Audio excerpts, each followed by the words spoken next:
So we got back from Paris Blockchain Week about 3 weeks ago, and honestly, I've been replaying that whole trip in my head, trying to figure out what I'd do differently next time. And then yesterday, I sent you this article, the Web3 Voyager piece with Owen Healy and Dayana Aleksandrova breaking down conference networking. Did you have a chance to read it? Yeah, I read it twice on the same day, actually. And I'll be honest, it was painful in the best way. Because every section I was reading, I was thinking, yep, did that wrong. Yep, missed that one too. Especially the part on the intro and the BDs pitching too hard. I felt very personally attacked, as someone who lives that role professionally. Right, but that's exactly why I want to dig into it today. Because we've got Bulgarian Blockchain Week coming up in September, and if we just do Paris again with slightly nicer slides, we're going to come home with the same telegram full of half-remembered names. I'd rather actually plan differently this time. Totally, and I think the value of this piece is that it's not just vibes. Owen runs Owen Healy Blockchain Talent, placements in over 30 countries. He's at every major event in the ecosystem. Dayana leads social and new media at WalletConnect. She's on speaker lineups constantly. So when they say something works or doesn't, it's coming from people who have logged thousands of hours on conference floors. That's not theoretical. Right, so let's start where they start, which is the work begins a month out.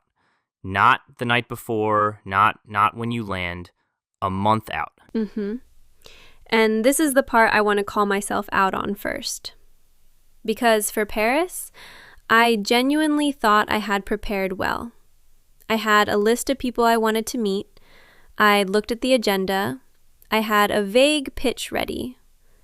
But I didn't post anything in advance. Not one piece of content saying I was going. So when I showed up, every conversation started from zero. Nobody had any idea who I was, what I was looking for, or why they should spend even 5 minutes with me. And that's exactly Diana's point in the article. She has this framework around 3 posts, right? Walk me through how she lays that out. So the way she puts it is, and I'm going to quote her directly because I love this. She says, you should start marketing your attendance and your speaker position 2 weeks before. You'll receive a speaker card from the event, or if not, at least your face will be on the website. Take a screenshot and post it on X and LinkedIn. I always post on both. Because anytime you attend an event as a speaker, it gives you the status of being someone that has something important to say. That last line is the unlock for me. The status piece. You're not just attending. You're someone with something to say. Yeah, and that applies even if you're not a speaker. The piece makes the point that events like Paris give you an I'm attending creative. You can post that, pin it, repurpose it on LinkedIn. The barrier to looking intentional is genuinely not high. Exactly. And then she talked about a second post, who you're looking to meet and what you can offer. That's the one I think most people skip entirely. They post, I'm going to Paris, and that's it. But who are you trying to find? What do you bring to the table? If I'm scrolling X and I see, hey, I'm in Paris next week, looking to meet teams building consumer wallets, happy to share what we're seeing on retention metrics. Okay, now I know what to do with that information. I can introduce people, I can DM you. There's a hook. And the third post is the personal one, which I think is the most overlooked of all 3. Something about you that gives people a reason to be curious before you've even landed. Right, like a story or an experience. Something human. Because the cold professional posts blend together. Everyone's going to Paris, everyone's looking for partners, everyone's open to chats. The personal post is what makes someone actually stop scrolling. And that's the one I'm going to commit to for Sophia. I want to write something honest about why I'm going to Bulgarian Blockchain Week, what I'm hoping to learn, maybe a bit about my own path into Web3. Not a brag post, just real. I love that. And then Owen pushes the timeline even further out. He's not even talking 2 weeks. He's saying a full month. Yeah, his exact words are, start a month out. Share on social media that you're going and explain why. What are you trying to achieve? Are you pitching a project? Looking to connect with specific founders? Be specific about that. Then leverage your network. Find people who might introduce you to the right folks before you even arrive. Clean up your intro, your X, GitHub, whatever shows your work. People in this space usually want to help, but you need to show genuine effort first. That last line is the kicker for me. People in this space usually want to help, but you need to show genuine effort first. Because there's a baseline of energy you have to bring to the conversation before anyone is going to invest in you. Of course. And the thing is, this isn't gatekeeping. Owen meets 1,000 people a year. If you show up with a polished GitHub, a clear intro, a couple of articles you've written, and a specific ask, you're already in the top 10% of people who walked up to him that day. That's not a high bar. That's just preparation.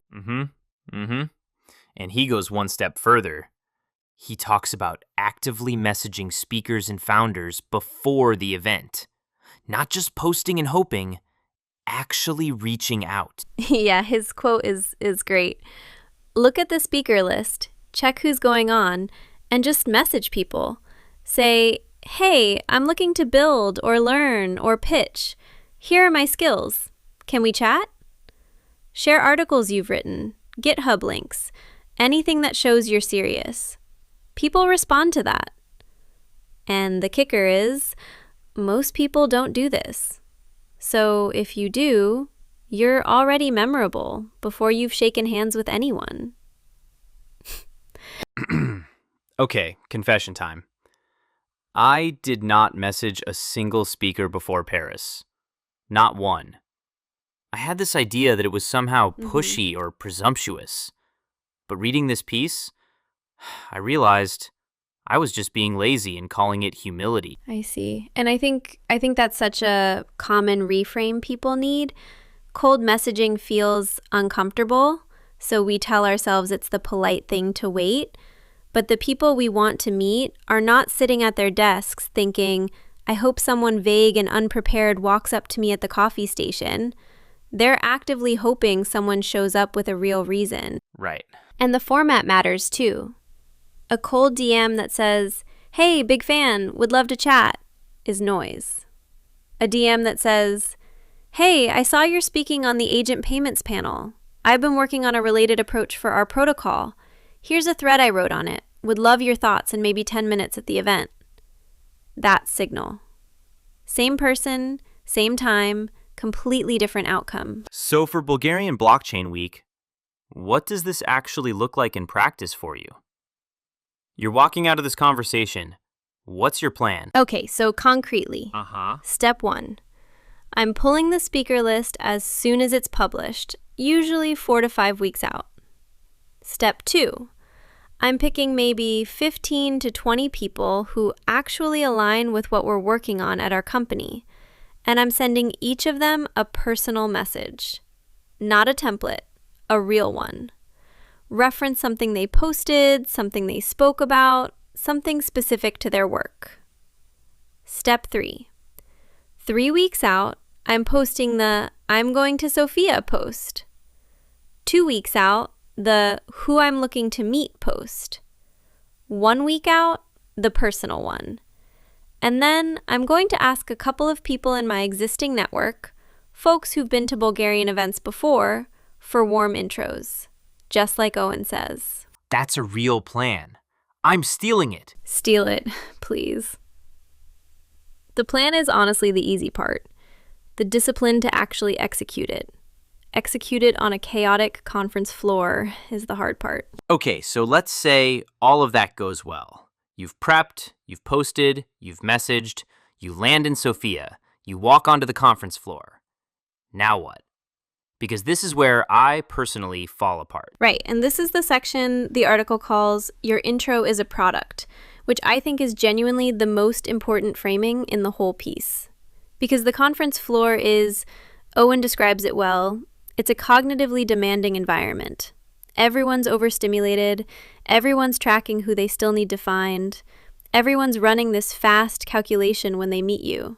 Is there a reason to keep this conversation going, or should I move on? That's brutal, but it's true. It's totally true, and Owen says it directly. It's all about the clarity of the intro. The clearer you are, the better. When I meet someone, I need to quickly understand what they're after and whether there's a natural crossing point between us. Are they looking to hire, build, get into Web3? Once I know that, I can actually help them. If someone's vague, can't articulate their why, then there's not much I can do with that conversation. And vagueness is the default for most people. I include myself. At Paris, when someone asked what I was working on, I would launch into this whole, well, we're kind of a platform, we're kind of a protocol, we're thinking about agents, but also payments, and I could see their eyes glaze over by sentence 3. Because you weren't giving them anywhere to go. The intro has to give the other person a hook to either say, oh, I know exactly the person you should meet, or that's not for me, but good luck. Either of those is a useful outcome. What you don't want is the third option, which is, I have no idea what to do with this information. And honestly, I think part of the founder problem is that we're emotionally too close to our product. We feel like the nuance matters. It does, internally. But to a stranger at a coffee break, the nuance is noise. They need the headline. Right, totally. Pick the one sentence, the one that is most true and most useful for that person to know. Lead with it. The nuance can come if they're interested. If they're not, the nuance was always going to be wasted anyway. Right. And then there's the opposite failure mode that Owen calls out, which is pitching too hard, too fast. He's pretty harsh about it, actually. Yeah, and as a BD person, I'm going to defend my tribe a little bit, but also acknowledge he's not wrong. His exact line is, people pitching hard right to your face, especially BDs who just want to sell something immediately, or assume you know their tech inside out. And even if you're technical, you still don't know their specific stack. That's a quick kill for me. What gets my attention is honesty. Be transparent about where you're at and what you're trying to do. Don't oversell. Just show effort. Just show effort. That's the bar. That's the bar. And the line that really stuck with me was him saying, you meet someone in person and you're instantly impressed, even if their resume doesn't scream perfect fit. Because that captures something real about in-person events that you can't replicate online. The trust building compresses. Someone who would never get a call back from a cold DM can have a 15-minute conversation with a CTO and walk away with a real connection. But only if they don't blow it by treating the interaction like a sales call. Yeah, in person is a chance, not a transaction. And I think people get desperate because the trip is expensive. They feel like every conversation has to convert. But that desperation reads. People can smell it. Of course. And honestly, I made this mistake at Paris. There was a guy from a fund I really, really wanted to talk to. And I cornered him at a coffee break and I just pitched. Full BD mode, deck in my head, talking points, the works. And I could see him smiling politely while mentally checking out. By the time I was done, he had to go find his colleague. I never saw him again. Ouch. Yeah, ouch. And in retrospect, what I should have done is just, what are you working on lately? What's interesting to you right now? Build a real conversation. Then, if there's a fit, the fit will surface naturally. He'll probably ask. And if there isn't, fine. I made a contact and I didn't burn the bridge. Okay, that's a perfect segue into the next section, which is how do you qualify fast but walk away clean? Because the flip side of all this is sometimes the conversation isn't a fit, and you need to disengage without being a jerk about it. Right, and this is where Dayana absolutely shines. This whole section, I read it and I was like, yes, finally. Because the social pressure to stay in a conversation that's clearly not going anywhere is real. It feels rude to cut it short. And what she does is she reframes that completely. Yeah, walk me through what she says, because I think this is actually a skill people can practice. Okay, so her exact framing is, she gives this VC example. She says, with the content I posted before the event, I've already said what I'm looking for. Let's take the VC example. I'm looking for people building protocols for AI agents or payments for AI agents. So I'm at an event and someone says, I'm building a decentralized social media platform.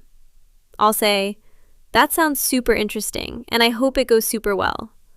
But this is a short event, 2 or 3 days max, and I really need to meet people building specifically for AI agent payments. Notice what she did there.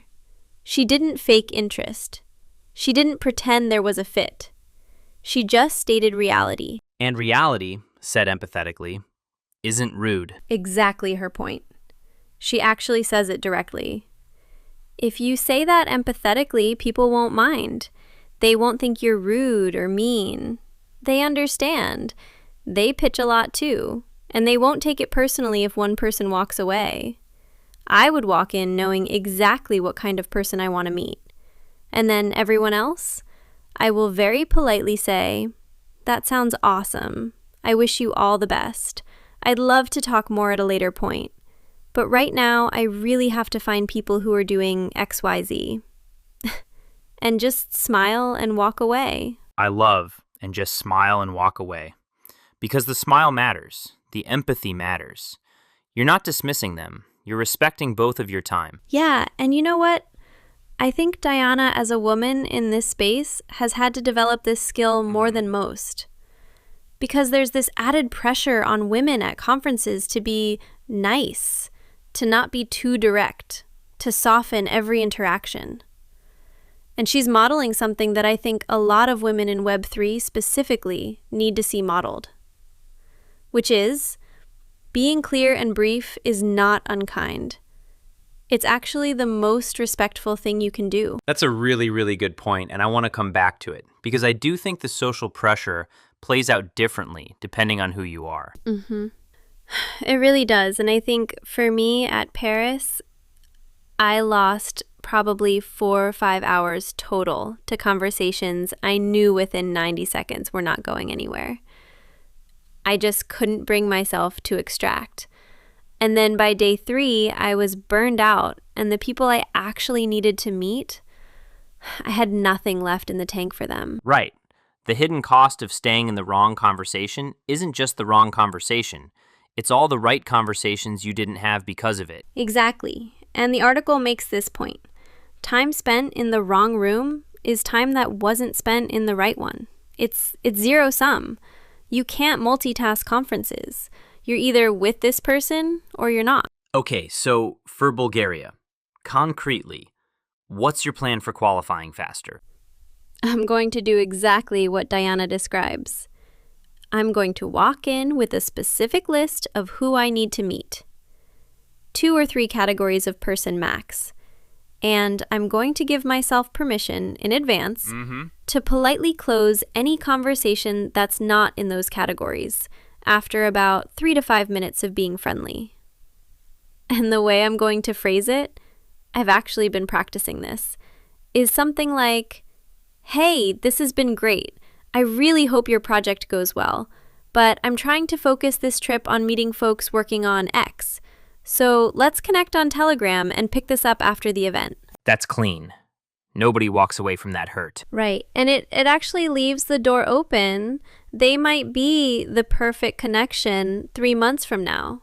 You're not closing the relationship. You're just closing this conversation. Okay, let's talk about follow-up. Because this is where my Paris trip really fell apart. I came home with, 80 Telegram contacts, and I followed up with maybe 12. I see. And the article makes this point really crisply. The half-life of a conference connection is short. By the time both of you are back at your desks, in different time zones, with other priorities stacking up, the energy of that conversation is already fading. Most people wait too long, and then when they do follow up, the message is so generic it does nothing to revive the context. Yeah. Great to meet you in Paris. Like, was it? Was it really? Right, and that's a dead message. It doesn't ask for anything, doesn't reference anything, doesn't open any door. It's just there to make you feel like you did your part. And Dayana has this distinction I really like.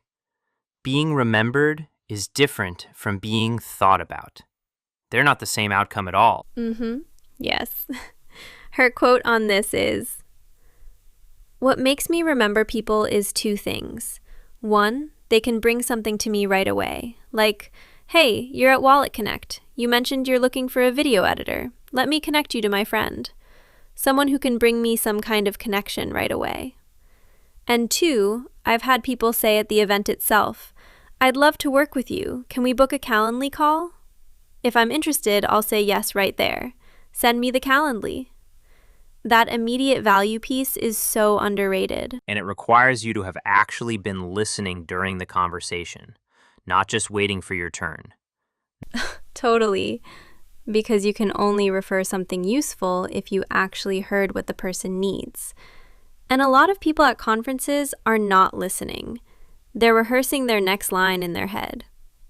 So if you're someone who actually listens, who picks up that this person is looking for a designer, or trying to find a new auditor, or hiring for a specific role, and you can DM them the next day with a relevant intro, that's gold. That's how you become unforgettable. And then there's the longer game, which is just staying visible. Right, and Dayana frames this as a well-timed message fades, but a consistent presence doesn't. She says, "The people that always stay on my radar are the people that post consistently. The best way to be on my radar is to follow me on X. Give me a reason to follow you back. Maybe we have something in common. Maybe you give me a connection. Or maybe we take a really good picture together and you post and say nice things. Then I keep seeing your posts over and over again. That's what really keeps you top of mind." And this circles back to the pre-event content piece. If you've been posting consistently before, during, and after the event, you're showing up in their feed long after the conference is over. You're not a name in a Telegram group anymore. You're a person they keep encountering. Exactly. Networking on social media and networking in person are not separate channels. They're the same channel, and the people who treat them as one continuous loop, that's who builds real presence. Okay, and Owen has a slightly different angle on follow-up. He's less about social media and more about the mechanics of the actual message. What does he say? His quote is, "Don't just send hello. When you reach out, remind me where we met. Maybe send a photo from the event. Ask a few thoughtful questions. That shows you were present and paying attention. It's the small things that separate the serious ones from the noise." The photo trick is so smart, because if you took a selfie with someone at the event, that picture is the unlock. You DM them the photo, you say, "Great running into you at the WalletConnect side event Tuesday night. Was thinking about what you said about," whatever it was. You're back in the conversation instantly. There's no awkward reintroduction phase. I'm taking that one. I'm going to take selfies way more aggressively in Sophia. Honestly, do it. People love being asked. And then later it's not just a memory, it's an asset. All right, let's talk side events, because I think this is the section that surprised me the most. Yeah, me too. Because the conventional wisdom for a long time has been that the main floor is theater, and the real conversations happen at the side dinners and rooftop parties. And Owen pushes back on that pretty directly. What's his exact take? He says, side events were the game a couple years back, but honestly, we're seeing the momentum flip. The main conference floor is where the real action is now. After parties are still valuable for deeper conversations once you've already met someone, but they're not the primary hunting ground anymore. And I think this matches what we saw in Paris. The main floor was packed with intentionality. The side events were more fun, but also more diluted. Right, and I think part of what's happening is that as the side event landscape has exploded, the signal-to-noise ratio at side events has dropped.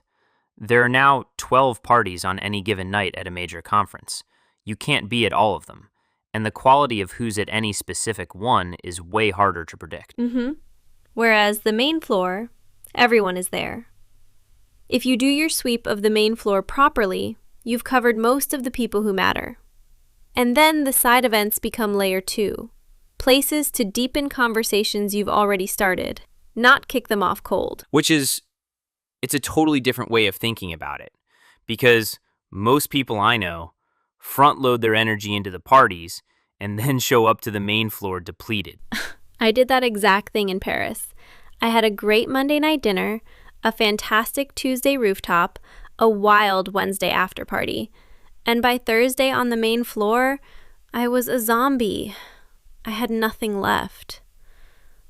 I missed at least 3 people I'd specifically come to meet because I just didn't have the energy to find them. Oof. And that's exactly the wrong priority. The main floor is the asset. Everything else is supplementary. Right, and for Sophia, I'm flipping that. I'm treating the main floor as the priority. I'll do side events, but I'll be selective. Probably one good one a night, max. And I'll go to bed at a reasonable hour. Which leads to the other Dayana point that I think is just chef's kiss. The timing piece. Yeah, walk us through what she says about timing. She says, there's a sweet spot, something that starts around 7 p.m. and goes until about 10 or 11. People who go to the very late drinking-based ones often have a hard time remembering who they spoke with, even if the pitch was good. By the next morning, either they don't remember or the other person doesn't. Which, yeah, that tracks. The 1 a.m. rooftop where everyone's 3 drinks in is not where business gets done. It might be fun. It might be memorable in a personal way. But for actual networking outcomes, the 7 to 10 window is gold. And she also makes a practical point about signing up early for these things. Yeah, she says, make sure to sign up early, especially with events like EthCC. Budgets are getting tighter and headcounts are stricter. There will be less room. Sign up in time. And that's just the operational reality. The good side events fill up. If you wait until you land, you'll be looking at sold-out invites and Telegram channels that have closed registration. I want to come back to something else she says about side events, which is the energy difference between main floor and side. Because the way she frames it really, really clicked for me. Right, so she draws this distinction between the main conference vibe and the side event vibe. And her quote is, side events and parties are a lot different from the main conference, mostly because people are relaxed. At the main conference, people still have their business personality on. They're in work mode, maybe they're with their team or their boss. There's a bit of pressure. At side events, it's like, you can relax now, loosen your tie. Not that people wear ties, but you know what I mean. Especially the ones with cocktails. You go to the bar, you're waiting for your drink, you meet someone who's also waiting. Everything's a lot more organic. And I love that observation, because it's true. At the main floor, people have their armor on. At a cocktail event, the armor comes off. Yeah, and the mistake, she calls it out, is people who carry the main floor energy into the cocktail bar. Right, she has this line. At the main event, people feel like, this conference cost me hundreds or thousands of dollars. I have to give my best pitch. And then they start sounding extremely robotic. Whereas at the bar, it's, hey, what's up? Oh my God, getting this Aperol Spritz is taking 20 minutes. What the hell's going on back there? By the way, I'm Dayana. And then the conversation just starts. That's a masterclass right there. Because the entry point is the shared mundane experience of waiting for a drink. And from that, you can go anywhere. The shared situation as opener. So much better than, so what are you working on? It's so much better. Because what are you working on immediately puts both people in pitch mode. Whereas commenting on the line at the bar puts you in human mode. And then the work conversation can come up naturally. Okay, I want to do something concrete here. Imagine we're at Bulgarian Blockchain Week. Walk me through what your full week looks like, from prep to follow-up, applying everything we've talked about. Okay, let me actually plan this out loud. 5 weeks before, I'm pulling the speaker list, identifying maybe 20 people who matter for what we're doing. 4 weeks before, I'm sending personalized DMs to maybe 10 of them, referencing their work, asking specific questions, sharing relevant articles or threads. 3 weeks before, post 1. I'm going to Sofia for Bulgarian Blockchain Week. 2 weeks before, post 2. Here's who I'm hoping to meet. Here's what I'm bringing. DMs open. 1 week before, post 3. Something personal about why I'm going, what this trip means to me. Day of arrival, I do a quick post saying I've landed, here's my Telegram, let's connect. That's so much more intentional than what most people do. Right, and it's not actually that much work. Maybe 2 hours total spread over 5 weeks. The cost is low. Then on the floor, I have my filter. 2 or 3 categories of person I need to meet. Anyone who doesn't fit, I do the Dayana exit gracefully and move on. I make sure to take selfies with anyone interesting, because those photos become the follow-up unlock. I'm doing one good side event a night, in the 7 to 10 window. I'm in bed by midnight. I appreciate the bedtime commitment. It's the most controversial part of the plan, honestly. But I think it's the right call. And then the post-event piece. Within 48 hours, I'm sending personalized follow-ups. Photo from the event, reference to what we discussed, one specific ask or one specific offer. Not great to meet you. Something useful. Right, and then the consistency piece kicks in. You keep posting after. You stay in their feed for weeks, months. You become someone they encounter regularly, not just someone they met once. Exactly, and honestly, this whole framework is just treating networking like a campaign instead of a calendar appointment, which is the line at the end of the article that I think captures it perfectly. The ROI question doesn't have a clean answer, but the ratio of meaningful connections to wasted hallway time absolutely shifts when you treat the event as a campaign. Let me push on one thing, though, because I think there's a real risk in over-optimizing. Like, if you walk into every conversation with a checklist, with a category filter, with an exit strategy ready, do you lose something? Do you lose the serendipity? That's a fair question. And I think the honest answer is no, if you do it right. Because the framework isn't be robotic and only talk to people on your list. It's be intentional with your time, but stay open to chance. Some of the best conversations I've had at conferences were with people who weren't on any list. The framework just gives you the energy to have those conversations because you're not burning all your reserves on the wrong ones. Right. The structure creates the freedom. Exactly. The structure creates the freedom. If you're disciplined about closing the wrong conversations, you have more attention for the unexpected right ones. Okay, let me try to recap what we've covered because I want to make sure we land this for people. Please. First, the work starts a month out, not the night before. You post about going, about what you're looking for, about who you are as a person. You message speakers and founders in advance. You clean up your public-facing work. You ask your network for warm intros. By the time you land, the conversation, it has already started. Right. Second, your intro is a product. You ship clarity.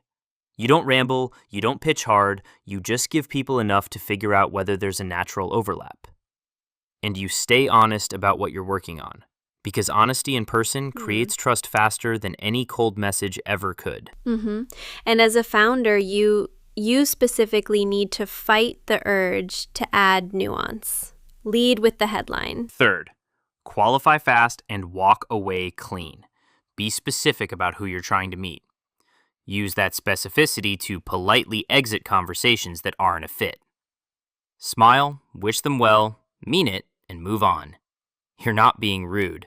You're respecting both your time and theirs. Yeah, and that's the Dayana lesson I'm taking most directly to Sophia. The empathetic exit. Fourth, follow up while the window is open, within 48 hours, with specifics. Reference the conversation, send the photo, bring something useful, an intro, an article, an answer to something they mentioned. And then stay visible. Post consistently. Be the person who keeps showing up in their feed. Right. Being remembered and being thought about are not the same thing. And fifth, the side event landscape has shifted. The main floor is the asset. Side events are layer 2. Sweet spot is 7 to 10 p.m. Skip the late ones, sign up early for the good ones, and treat cocktail bars as places to be human rather than places to pitch. And keep it casual over formal. Always. Always. So, Bulgarian Blockchain Week, September. We're going in with a real plan this time. We are. And I think the bigger frame here, and I'm taking this from the closing of the article, is that none of this requires being some networking expert or a natural extrovert. The framework is consistent. Do more work before you arrive. Be specific. Make it easy for the right people to recognize you. And follow through. That's the whole game.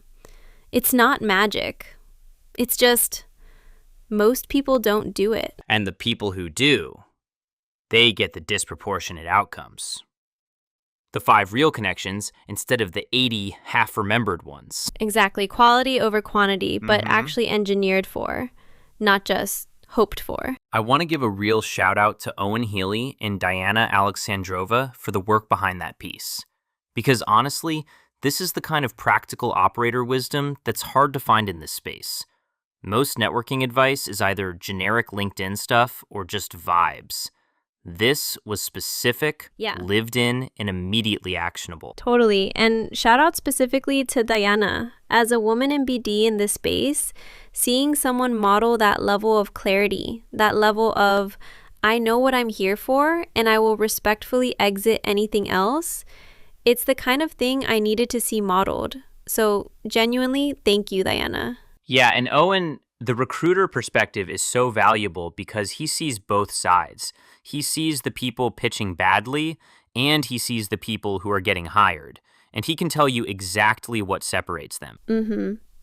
The show genuine effort first line, it's going to live in my head for a long time. All right, so if you're listening to this and you've got an event coming up, whether it's Bulgarian Blockchain Week, DevCon, EthCC, any of these, go read the original Web3 Voyager piece. It's a quick read. Then build your own version of the plan we just talked through. You'll come home with a different ratio of real to wasted connections. And if we run into you in Sofia, come say hi. I promise I will not pitch you. I might smile and walk away politely, but only because I'm being respectful of both our time. Ha! Perfect note to end on. Thanks for doing this with me. And listeners, send us your own conference horror stories. We'll do a follow-up episode on those. Always. See you in Bulgaria.